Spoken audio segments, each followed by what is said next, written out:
Hello po, magandang hapon po sa inyong lahat. Sorry po at na-delete ko yung aking unang vlog, ano? At inulit ko lang po. Gawin na lang po nating short, no? Magandang hapon po sa inyong lahat. At ito po ay ating ihahayag ang latest news para sa impeachment ni Sara Duterte, no? Si Sara Duterte po ay kakasuhan na ng NBI, tatlong grave threat, no? Tatlong grave threat po ang ikakaso kay Sara Duterte. At sa anim niyang mga violations, no, na ginawa, kung kaya siya kakasuhan na ng NBI. At pero sinabi ni Senate President Chis Escudero na wala daw bearing sa kanilang impeachment investigation sa Senado ang isinampang kaso ng NBI.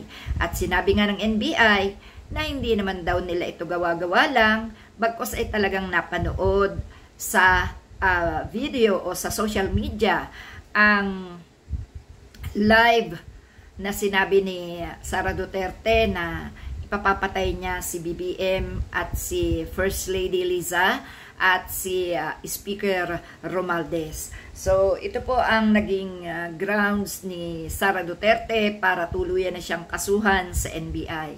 At doon sa mga DDS na pinapaniwala ang mga sarili nila na hindi ito mangyayari, hindi ito totoo, at hindi kakayanin si Sara Duterte, kawawa naman kayo dahil sumobra na ang inyong pagmamahal sa mga Duterte, nakalimutan nyo na ang inyong mga sarili, nakalimutan nyo na ang sarili nyong pamumuhay, na hindi nyo ba alam na magiging apektado ang buhay ninyo kung patuloy kayong magmamahal sa mga Duterte. Hindi namin inaalis sa inyo yan, kaya lang maging matalino sana kayo, matuto sana kayo, at huwag nyo nang ipagmalaki mga kasamaang ginagawa ng mga Duterte. Kasi tayo ay mga Pilipino na dapat ay nagmamahal ng pare-pareho sa ating bansa dahil dito tayo nakatira. Kawawa naman kayo, hirap na nga ang buhay ninyo, hirap na tayo gumalaw sa loob ng ating gobyerno dahil sa mga pahirap na ginagawa at sa mga pangkakawawang ginawa ng mga Duterte, sa mga paglustay sa ating dapat ay napapakinabangang pondo, ay talagang Duterte pa rin kayo. Yan po yung masasabi natin sa inyo mga DDS. Huwag sana kayo konsentidor sa mga mali. Kung gusto nyo ng pagbabago sa ating gobyerno, talikuran nyo na ang mga Duterte. Hindi ko kayo dinidiktahan. Nasa sa inyo yan. Kaya lang sinasabi ko lang sa inyo ang katotohanan. Sapagkat sa ginagawa nyong yan, kayo mismo nagpapalubog sa ating bansa. Kayo mismo naghahasik ng kamangmangan. Kayo mismo naghahasik ng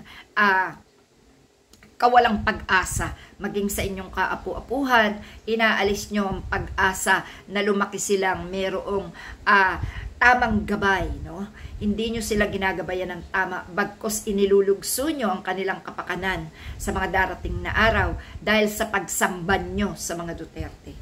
Tama na mga kapatid na Pilipino na sumasamba sa mga Duterte, wala kayong mapapala. Hindi kayo kilala ng mga Duterte. At kahit kailan, hindi nila irerespeto ang inyong pagsuporta sa kanila once na sila ay nasa kagipitan na. No? At ano pa ang sinabi ni Sara Duterte? Ang kumakalaban daw sa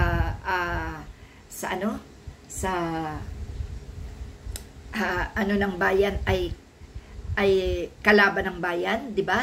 Ano yung sinabi niya una nung siya ay ang pumupuna raw sa kanyang ginagawa ay kalaban ng bayan, no? Kaya talagang kalaban siya ng bayan sa ginagawa niya. At eto nga, eleksyon na, no? Maging matalino tayo sa pagboto, mga kapatid. Kung kayo pa'y nakakarinig ng mga paninira regarding sa ating mga politiko, wag po kayo maniwala. Hindi po totoo na supporters o maka-Duterte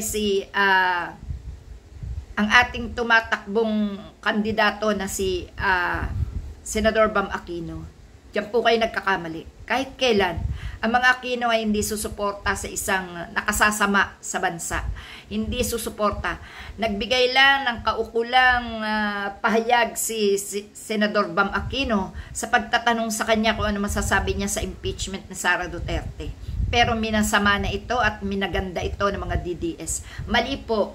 Wala pong pinapanigan si Senador Bam Aquino dito. No? Bagkos ang kanyang sinasabi ay patas lang.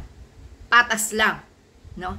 Sapagkat alam po natin na yung dalawang yan ay magkasama bilang unit team, si Sara Duterte at si Marcos. So, kung nakakapagsalita man si Senador Bam Aquino na akala nyo ay maka-Duterte siya, mali po. Wala po siyang pinapanigan sa kanyang pahayag. No? Bagkos, ang kanya pong sinabi ay patas lang sa labanan ng Marcos at Duterte. No? Para makaintindi kayo, unawain nyo mabuti, ulit-ulitin nyo kung anong sinabi ni Senador Bam Aquino. Hindi siya papanig sa mali at hindi rin siya papanig sa parehong mali. No? Magsasalita siya ng bukal sa kanyang kalooban, kung ano ang kanyang nararamdaman at kung ano ang kanyang nasasabi. No? Totoo naman yung sinabi niya. No? Totoo naman. Kaya lang, may katotohanan din na lumabag si Sara Duterte sa lahat ng nasa batas ng konstitusyon natin, sa ating konstitusyon. Si Sara Duterte ay talagang gumawa ng kapalpakan sa gobyerno na siya ngayon na ikinai-impeach niya. So, wag niyo sirain si Senador Bam Aquino na akala niyo ay papanig sa mga Duterte. Hindi ano. Hindi kaya. Hindi yan papanig kahit kailan. Bagkos para sa bayan ang kanyang intensyon. Para sa bayan, sa ikabubuti ng bayan ang kanyang nasa isipan. Kahit kailan hindi papanig si Senador Bam sa mga Duterte. At siguro nga, kung siya ay magiging senador, maaaring si Marcos at si Senador Bam ay magkasundo. No? Sapagkat hindi naman nalalayo si Senador Bam sa pamilya ni Liza Araneta. No? Hindi naman yan sila tunay na magkakaaway sa tunay na buhay. No? Bagko siyempre, kahit papano, tinitimbang din ni Senador Bam Aquino ang kanyang mga sasabihin tungkol dyan sa impeachment ni Sara Duterte. No? Siyempre, kapwa Pilipino. Pero hindi nangangahulugan, nakakampi na siya sa DDS. Na siya ay DDS na. Mali po, wag po niyong pairalin ng ganyan. Wag po yung kaunting salita, iisipin niyo agad na maka-Duterte siya. Hindi po. Isipin niyo po, himayin niyo po ang bawat sentence na sinasabi ng isang politiko. Kung ito ay pabor sa mga Duterte o pabor sa mga Marcos. Wala pong dapat paboran ng mga kandidato ngayon. Sapagkat kanya-kanya po sila ngayon ng kanya-kanya sila ngayon ng diskarte kung paano sila ano nila itataguyod ang kanilang kandidatura, no? Wag po ganun. Hindi po tama na sabihin yung DDS si Senador Bam Aquino. Kitang-kita nyo naman na inendorso siya ni Attorney Leni Robredo. Ang dami po talagang lumalabas ngayong paninira kasi eleksyon.